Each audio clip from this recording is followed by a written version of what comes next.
Assalamualaikum warahmatullahi ta'ala wabarakatuh. Welcome to Islamic economics. Today's topic, we go back to uh, chapter 8, introduction to Islamic macroeconomics. So we try to quickly review what is macroeconomics. Macroeconomics studies the economy in its totality or as a whole or as aggregate.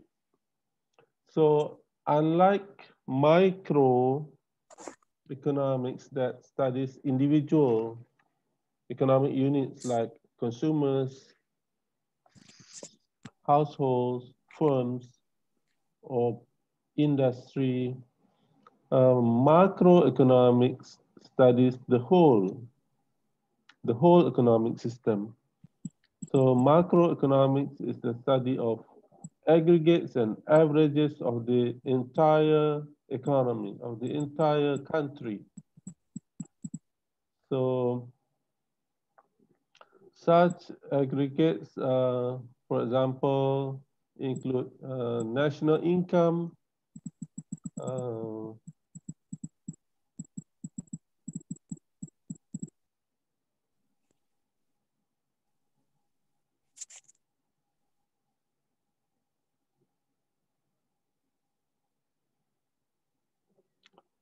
so when we talk about aggregates, it means the totality or the economy as a whole. So, for example, national income such as gross domestic product, gross national product (GNP), national income, and total employment, savings, aggregate savings, aggregate demand, aggregate supply, general price level, etc. So macroeconomics studies how these aggregates, the uh, aggregate demand, aggregate supply, and averages, okay, consumer price index, for example, how these aggregates and averages of the economy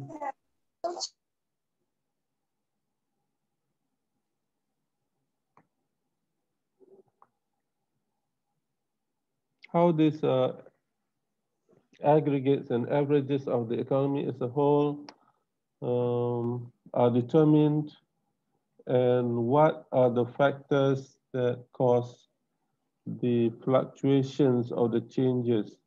Why national income increases, why it decreases, what determines the aggregate demand, what determines the aggregate supply.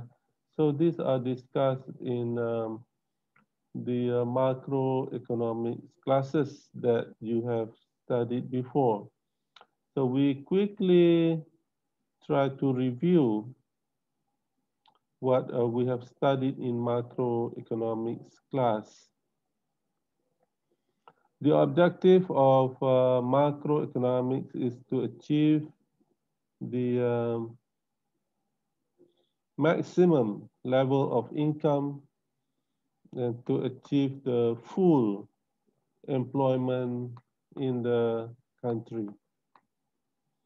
In short, macroeconomics is the study of national aggregates or economy-wide aggregates. In a way, it's like study of forest. We study the whole forest, okay, not the trees, not the individual trees. So we look at the forest as a whole. Okay, main tools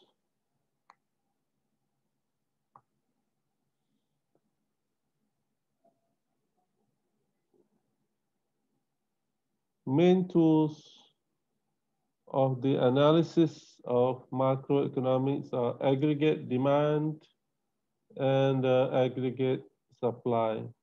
So it's very important for the government to formulate suitable and correct economic policies to control inflation, to control unemployment, um, and to have a good distribution or fair distribution of income,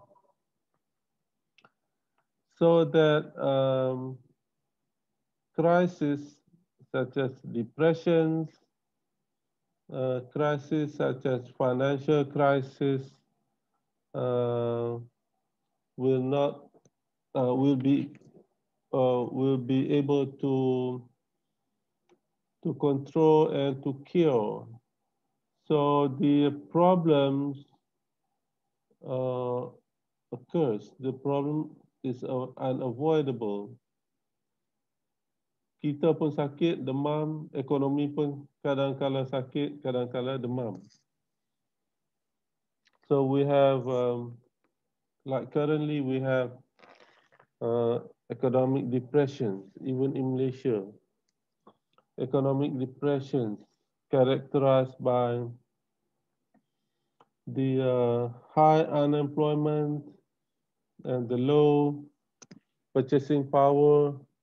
People do not have enough money to do the expenditure. Consumers don't have enough purchasing power to purchase all the necessary goods. Okay, unemployment is high. Some businesses have to be shut down, or some businesses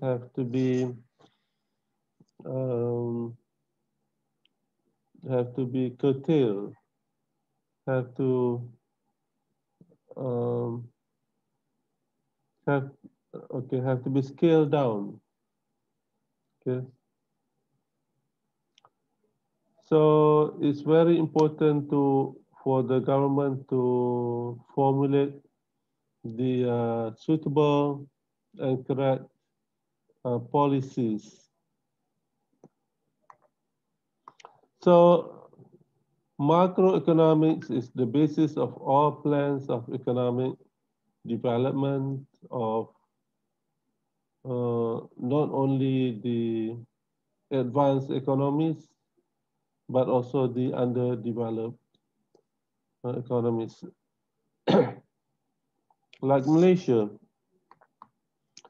So Malaysia also have to have the suitable and correct economic policies, correct economic plans to bolster or to revive the economy, untuk merancangkan perkembangan ekonomi, untuk mengurangkan pengangguran, and to control the inflation.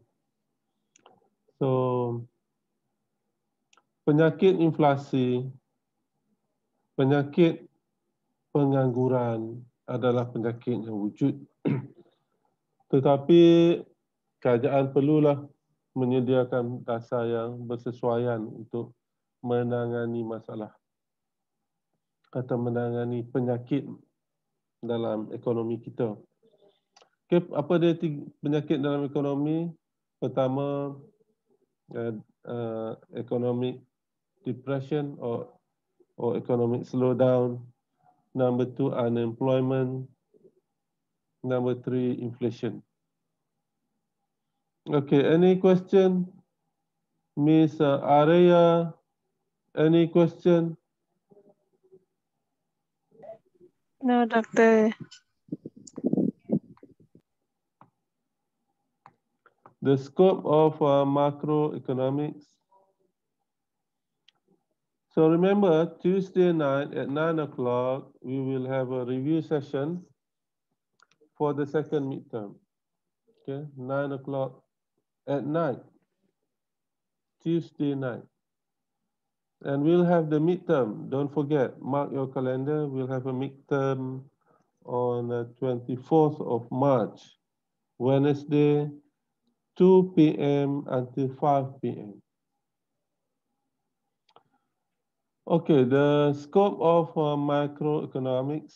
Macroeconomics is a important field of study for the economists, for the government, financial bodies, businesses, and researchers to analyze the general national issues, okay, such as unemployment, such as the uh, the economic development, such as national output, budget, the government budget, and others. So microeconomics widely cover two major fundamentals. The two main fundamentals, and we divide into several topics. So these are the scope of macroeconomics. There are two scopes. One is macroeconomic theories.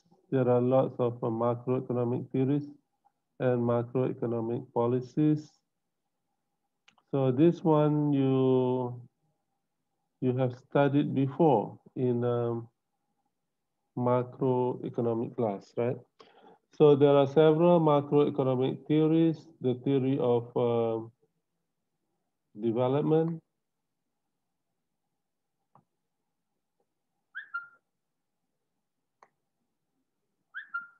the theory of economic growth and development. Can you see or not this graph? Can you see it's moving? Turun naik. Okay. So macroeconomic theories includes the theory of economic growth and development, theory of national income, theory of money, theory of international trade, theory of employment, theory of general price level, which is inflation. And there are two types of macroeconomic policies, fiscal policy and monetary policy. Okay, macroeconomic theories. There are 6 significant theories under macroeconomics. Economic growth and development. Okay, so this under this theory, we study the status of a country's economy in terms of income, such as a per capita real income. Okay, we will study national income, GDP, GNP, and then also the theory of national income. It covers various topics related to national income, including national income, national expenditure or government expenditure, and budgeting, the government budget. And then theory of money, macroeconomics analyzes the functions of the reserve bank in the economy, the inflow and outflow of money, along with its impact on the employment. And then it also includes the theory of international trade.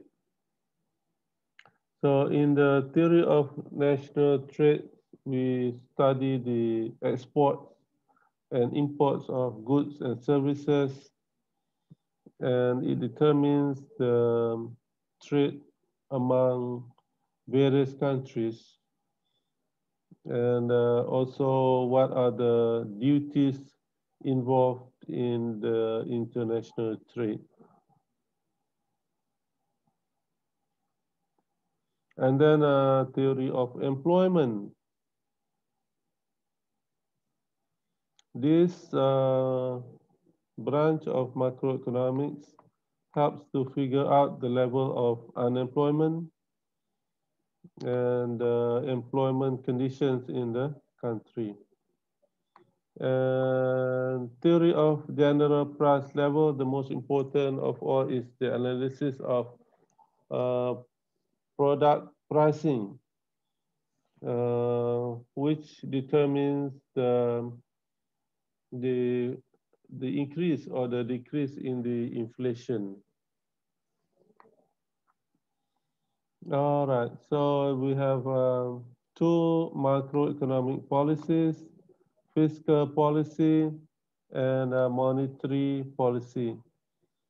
So fiscal policy is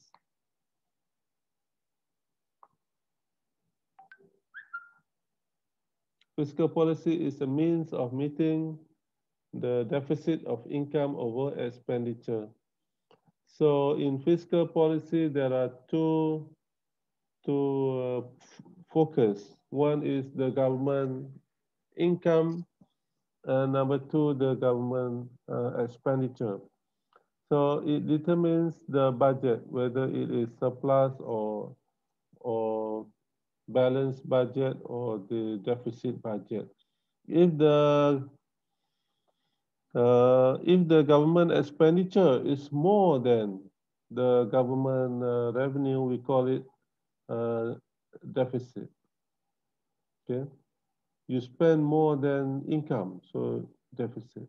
If your income, if the government's revenue or government's income is more than the government expenditure, then it's called surplus.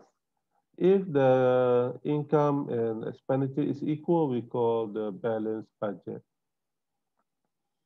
Okay, and then we have monetary policy in the conventional economics. We are talking about conventional economics now. So monetary policy.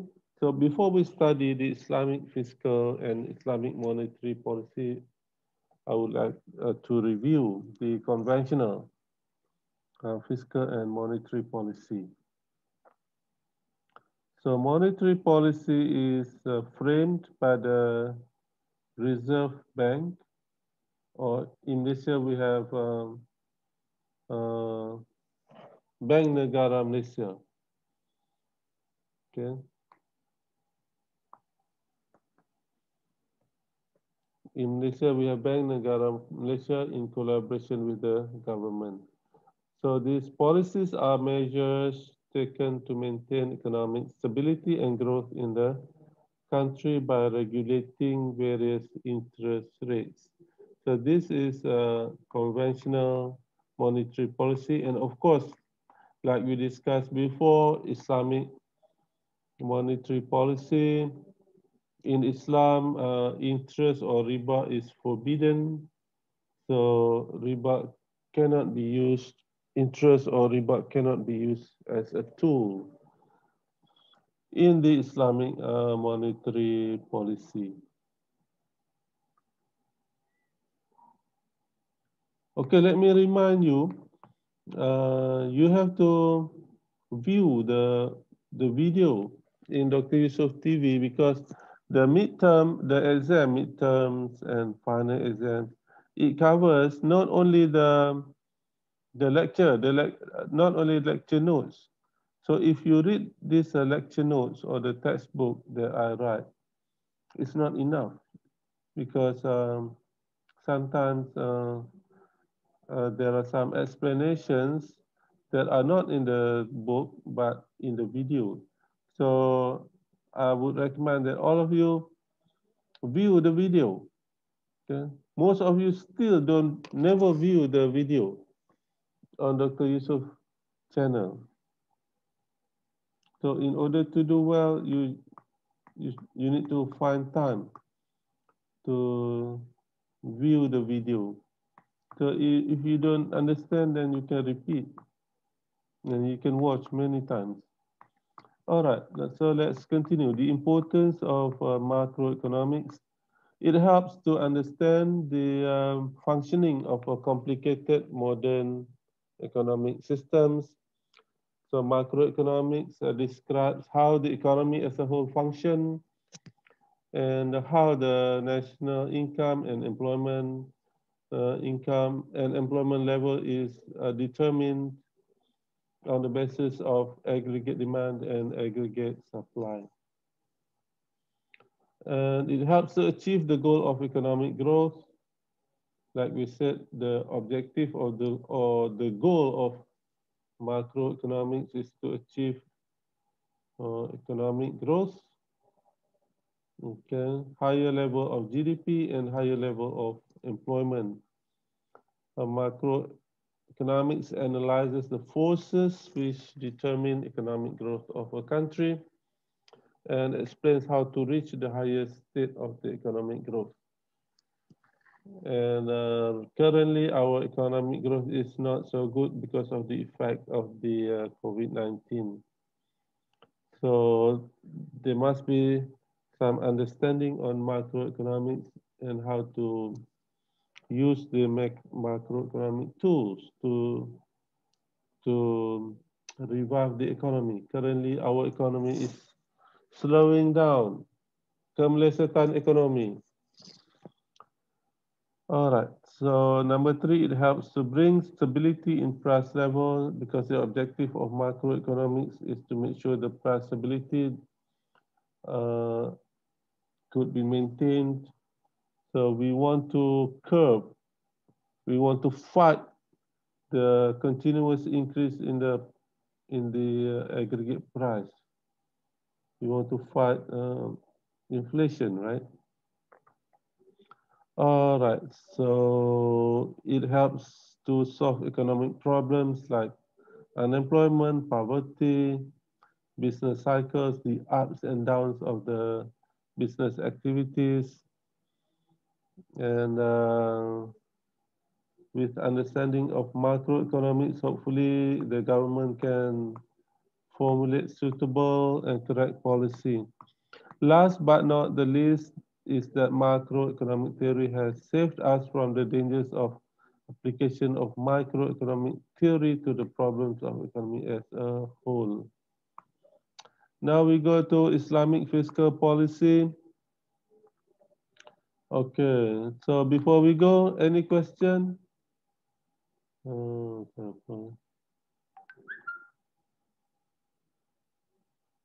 this is on the exam. Only 13 people attend today. Ramai orang tak masuk kelas.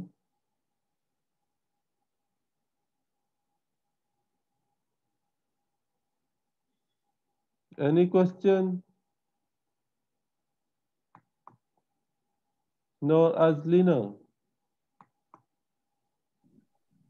Ya, doktor. Ada soalan tak? Setakat ni tak ada. Nurul Akila. Ya, doktor. Ada soalan? Tak ada. Tak ada juga. Muhammad Syauki.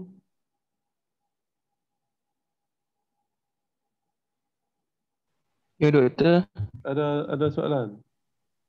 Tentang makroekonomi. Tak ada. Semua tak ada soalan ni. Dengar je lah. Nah. Sekolah ni memang boring kan? Saya dulu belajar ekonomi boring kan? Tapi lah ni saya pula kena mengajar ekonomi kan?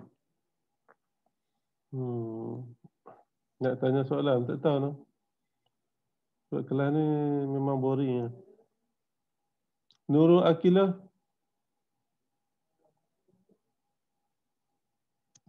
Lena ke apa?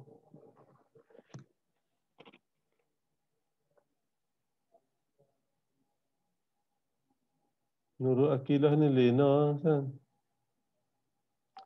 Siti Rahmah.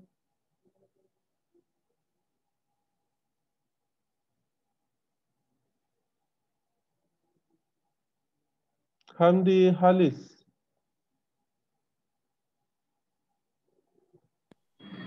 Ya, saya doktor. Kelas ni boring tak? Kelas ni Alhamdulillah bagi saya syok je. Tipu lah.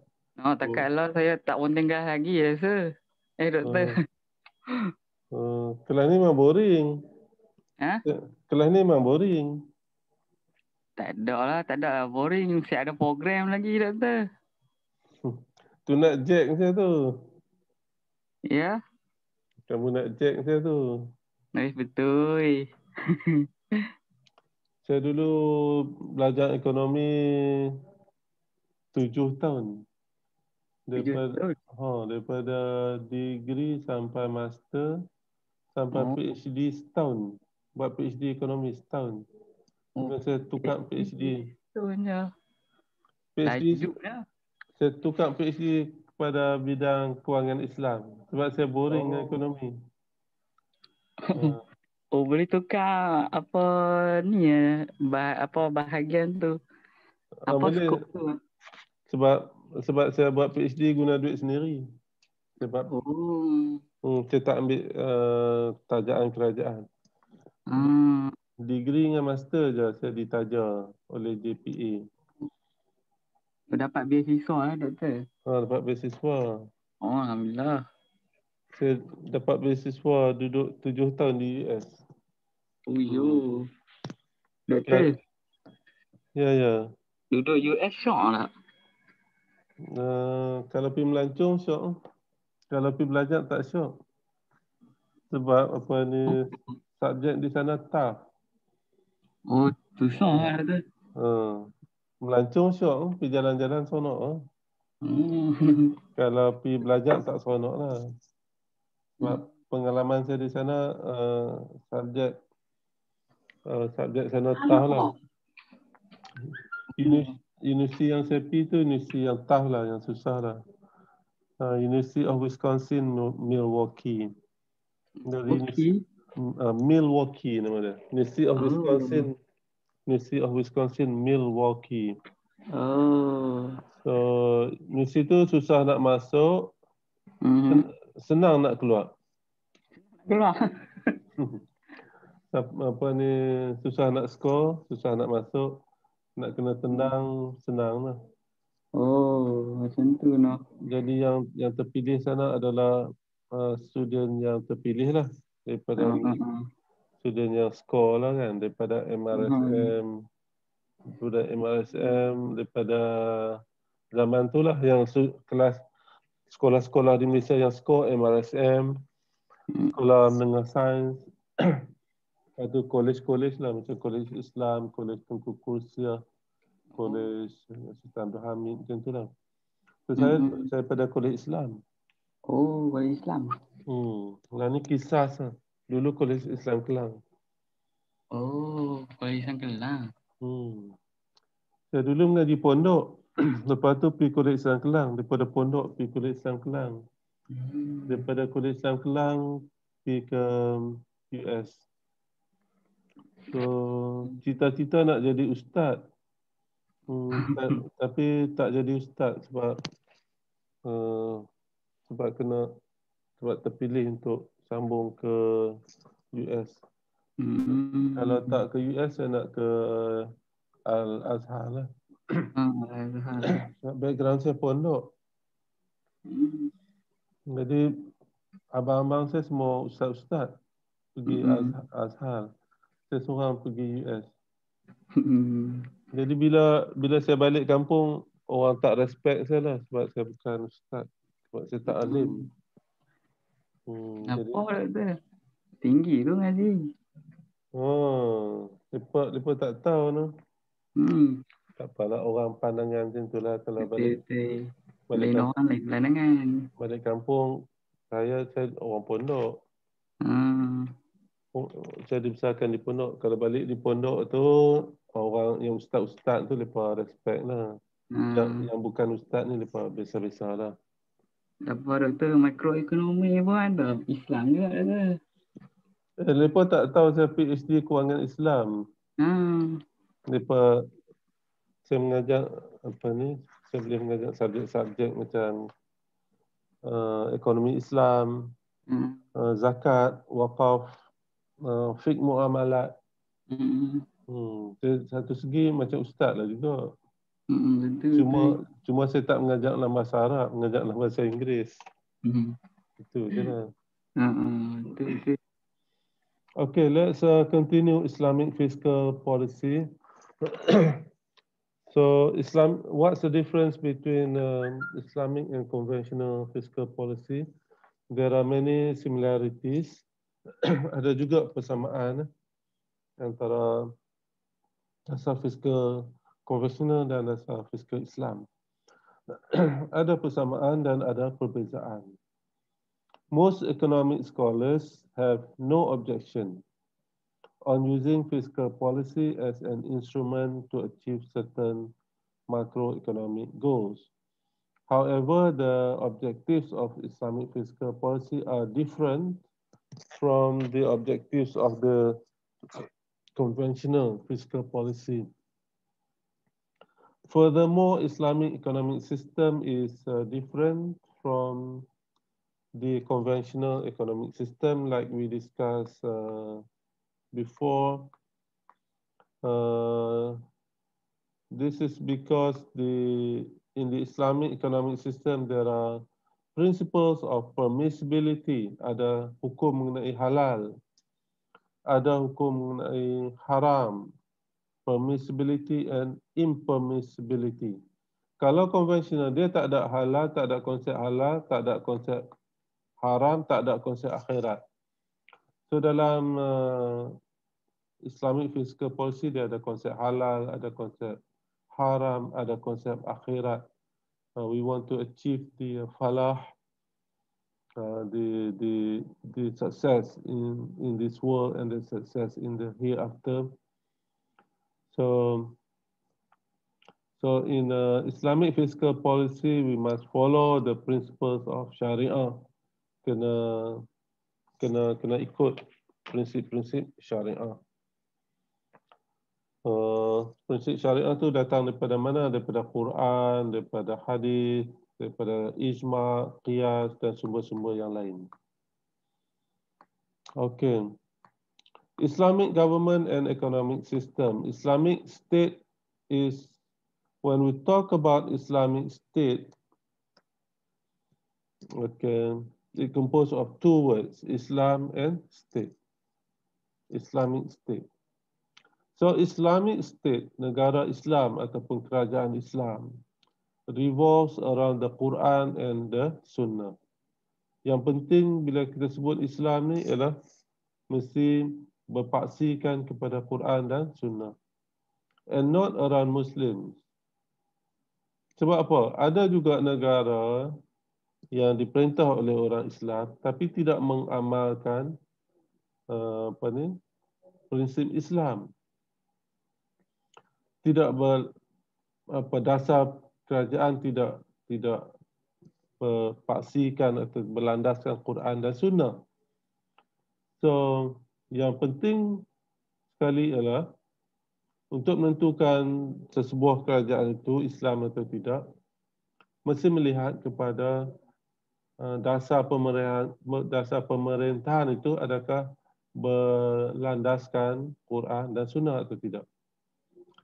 All of the systems, laws and regulations must based solely from the Islamic aqidah, okay, from the Islamic aqidah and the sources of Sharia, Quran, Sunnah, and must be substantiated or proved by evidence to verify such a law or articles of law as derived from Islam for a state to be considered Islamic. Malaysia ni negara Islam ke tak?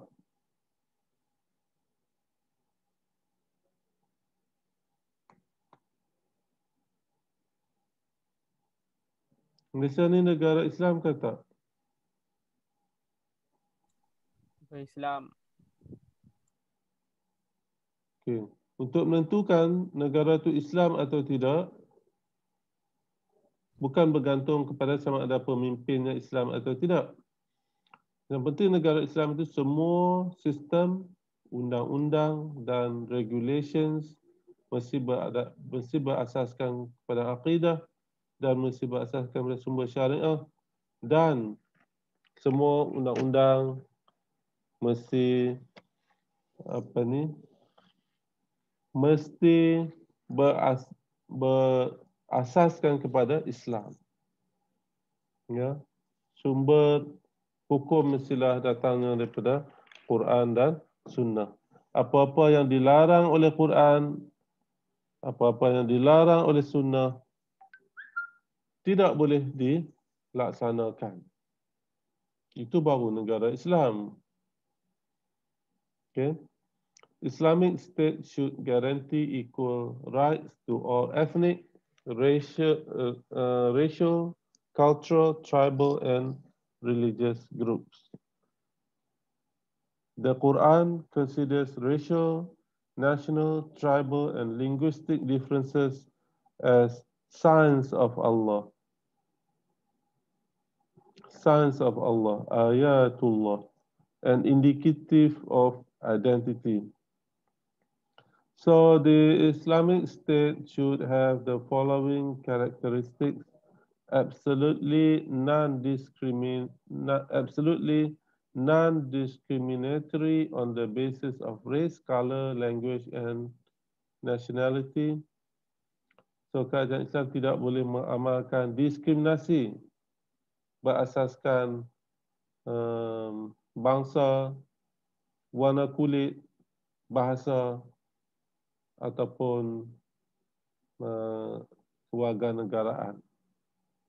Number two, Islamic State should guarantee gender equality. Tidak boleh ada diskriminasi jantina. Guarantee equal rights to all religious groups and accept plurality of religion. Negara Islam membenarkan penganut-penganut agama lain mengamalkan agama masing-masing. Democratic in nature and concerned on human dignity. Role of Islamic government in economic.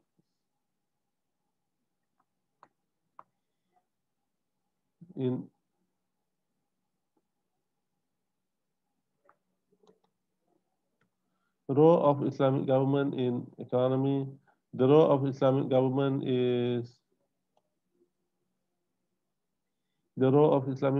is ensuring compliance with the Islamic code of conduct by individuals through education and whenever necessary through coercion. So, peranan sebuah negara Islam atau sebuah kerajaan Islam ialah untuk memastikan bahawa code of ethics, kod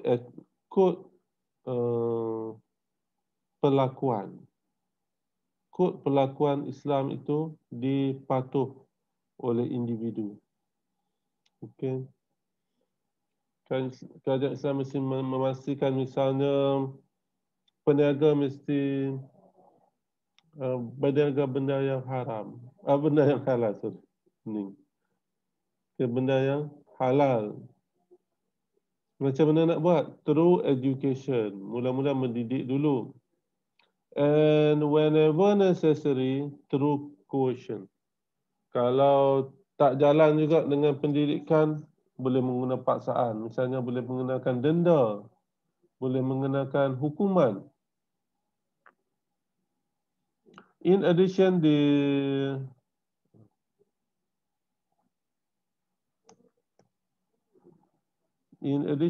Islamic government must also allocate the expenditure on maintenance of healthy conditions in the market to ensure its proper functioning. Furthermore, the Islamic government must make effort towards modification of allocation of resources and distribution of income. Jadi kalau misalnya agihan pendapatan itu tidak adil dan tidak saksama, kerajaan juga perlu campur tangan dengan cuba untuk cuba untuk memperbetulkan supaya agihan pendapatan itu lebih adil dan pendapatan tidak boleh berada di kalangan orang-orang kaya yang tertentu sahaja. Tak bolehlah ada kroni ya. Tak boleh ada di kalangan orang-orang kaya yang tertentu sahaja. So the Islamic government must make effort towards modification of the allocation of resources and distribution of income affected by the market mechanism by guiding and regulating as well as direct intervention and participation in the process of income distribution. Misalnya kutip zakat daripada orang kaya bagi and then distribute kepada orang yang miskin. Also, it should take positive steps in the field of production and capital formation to accelerate growth. Okay, now let's talk about conventional versus Islamic fiscal policy. Fiscal policy is the use of government spending and taxation to influence the economy. When the government decides on goods and services it purchases, the transfer payment it distributes, or the tax it collects, it is engaging in fiscal policy. So bila sebut fiscal policy, tiga benda. Perbelanjaan kerajaan, bayaran pindahan oleh kerajaan, macam kerajaan bagi bantuan kepada rakyat, dan juga cukai yang dikutip. So, tiga aspek. The primary economic impact of any change in the government budget is felt by particular groups. Tax cut for families with children, for example, raises their disposable income. Discussions on fiscal policy, however, generally focus on the effects of changes in the government budget on the overall economy. Although changes in taxes or spending that are revenue neutral may be construed as fiscal policy, it may affect the aggregate level of output. By changing the incentives that firms or individuals face. So the term fiscal policy is usually used to describe the effect on the aggregate economy of the overall level of spendings and taxation, and more particularly the gap between them. So bila kerajaan melaksanakan dasar tertentu seperti meningkatkan perbelanjaan kerajaan, dia akan mempengaruhi disposable income. Dia akan mempengaruhi wang dalam poket kita. Kalau kerajaan melaksanakan dasar untuk meningkatkan bayaran pindahan bagi bantuan kepada golongan tertentu, so dia akan mempengaruhi golongan tertentu. Kalau kerajaan melaksanakan dasar contohnya mengurangkan cukai, so dia akan mempengaruhi golongan yang terkesan. Kerana bila dikurangkan cukai, maksudnya the people atau rakyat mempunyai wang yang lebih untuk dibelanjakan. So fiscal policy is based on the theories of John Maynard Keynes, which hold that increasing or decreasing revenue or taxes and expenditure influence inflation, employment, and the flow of money through the economic system. Okay. Macam mana fiscal policy ini boleh mempengaruhi ekonomi? To see how fiscal policy can affect the economy, consider a fiscal expansion. Bayangkan kerajaan meningkatkan perbelanjaan kerajaan. So a fiscal expansion leads to rising demand. Bila banyak kerajaan membelanjakan, contohnya untuk membuat infrastruktur seperti lebuh raya, hospital dan sebagainya, maka dia akan menyebabkan pendapatan atau wang dalam poket itu meningkat. Rakyat akan dapat limpahan kontraktor dapat limpahan, supplier dapat limpahan. So wang akan banyak dalam poket sebahagian daripada rakyat lah. So that leads to rising demand. Ada banyak duit, dia akan dapat meningkatkan permintaan, which in turn increases production. If this demand increase occurs in a high employment economy, it will affect the price. So if this demand occurs in a low employment country, this demand will lead to more employment and production. All right.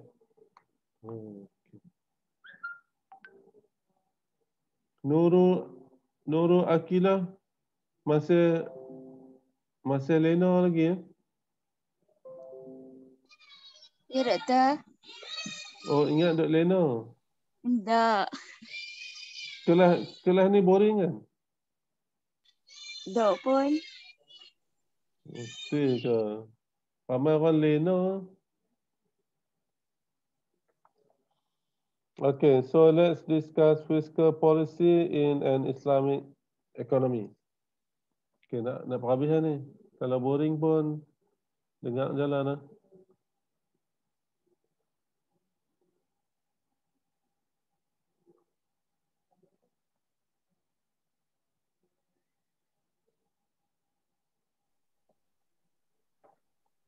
Okay, kalau boring saya nak cerita satu lawak lah. Kamu dengar? Kamu dengar saya nak cerita satu lawak.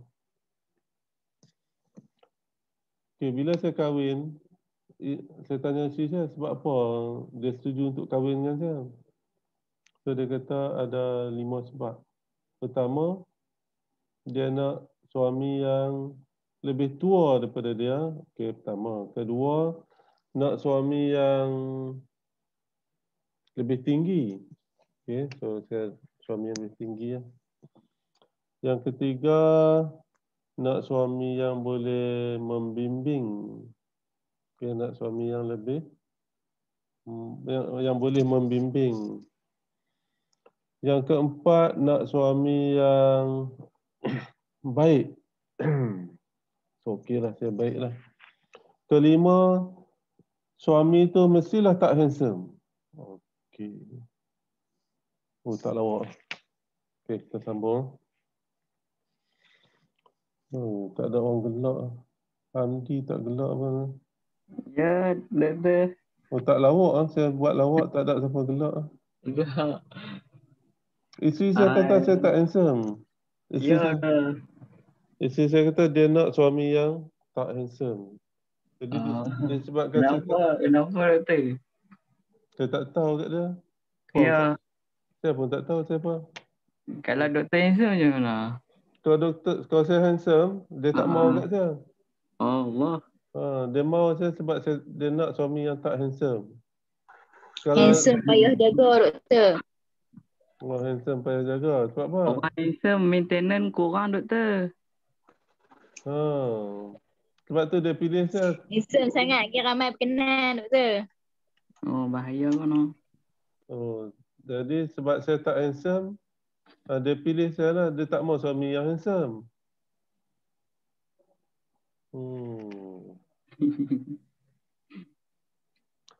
Isteri saya kata saya tak handsome. Kalau tak patut juga orang. Patutnya dia puji, patutnya dia kena kata handsome. Betul. Walaupun saya tak handsome, dia kena kata handsome. Barulah seronok kan. Betul. Berbunga hati doktor. Saya pun doktor. Dia jujur lebih baik daripada berbohong tapi menyakitkan. Nur Hazira, kamu pun kata saya tak handsome juga. Nanti saya potong markah kamu. Kamu jujur kata saya tak handsome. Jangan. Saya akan potong markah kamu sebab kamu kata saya tak handsome.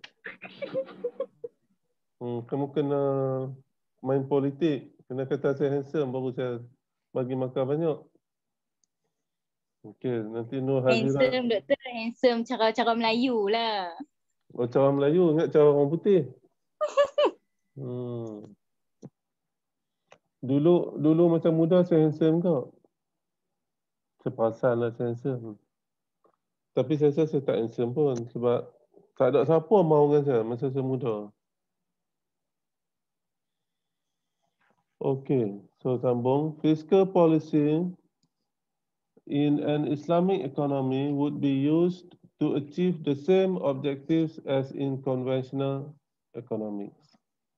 Okay, objektif dia lebih kurang sama ada conventional ataupun Islamic fiscal policy. Apa dia objektifnya? Dalam conventional fiscal policy objektifnya ialah price stability, kestabilan harga. Yang kedua, economic growth, pertumbuhan ekonomi. Ketiga, equitable distribution of income, agihan pendapatan yang adil. Tapi dalam ekonomi Islam, dia ada lagi objektif-objektif lain, plus other objectives which are embodied in the Islamic doctrine or must be achieved in order to apply the Islamic laws. Ada tambahan 3 lagi. Okay, pertama, Islam establishes a higher degree of economic equality and democracy through, among other principles and laws, the basic principle that wealth should not be permitted to circulate amongst the wealthy only. Jadi dalam Islam, kekayaan tak boleh berlegar dalam golongan kaya sahaja. Sebab tu dalam Islam ada konsep zakat, ada konsep wakaf, ada konsep sedekah, di mana orang kaya kalau zakat wajib untuk memberi kepada mengeluarkan zakat untuk diagih kepada golongan asnaf. Wakaf, okey, adalah satu bentuk charity yang sunat. Kemudian sedekah, kita perlu membanyakkan sedekah. Orang kaya lah, kan kita tu. Kita tak kaya. Okey, tambahan yang kedua, since Islam prohibits the payment of interest on any type of loan, it follows that an Islamic economy would not be able to manipulate the rate of interest in order to achieve the equilibrium in the money market. Okay. Supply and demand for money cannot be influenced because riba is eliminated. Riba is haram in Islam. So the Islamic government or the Islamic authorities must find an alternative tool to achieve the equilibrium in the money market. Number 3, an Islamic economy would be committed to assist other less developed Islamic economies and to spread the message and teachings of Islam as widely as possible. Thus, part of government expenditure will be devoted to activities which promote Islam and increase the welfare of Muslim brothers in other countries.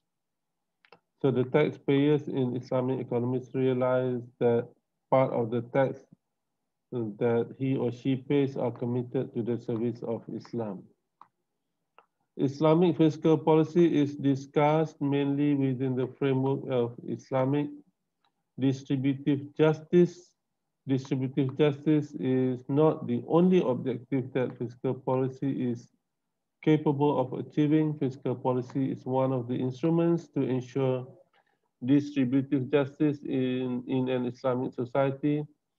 And there are 4 main sources of revenue in Islamic government: taxation, zakat, jizyah, and government service fees. Okay, this one we discussed in the last lecture. So the Islamic government is allowed to collect tax from the people, and zakat is also a major instrument. There are 2 types of zakat: zakat al-fitri and zakatul mal. Zakat is collected from the Muslims eligible to pay zakat and distributed to 8 asnaf of zakat as stated in the Quran. And jizya is a tax the non-Muslim adults living an Islamic state had to pay in the early days of Islam. Sekarang tak ada dah jizyah.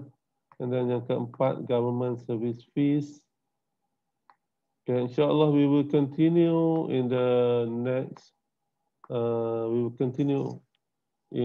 next lecture. Okay, that's all the class for today. Assalamualaikum warahmatullahi ta'ala wabarakatuh.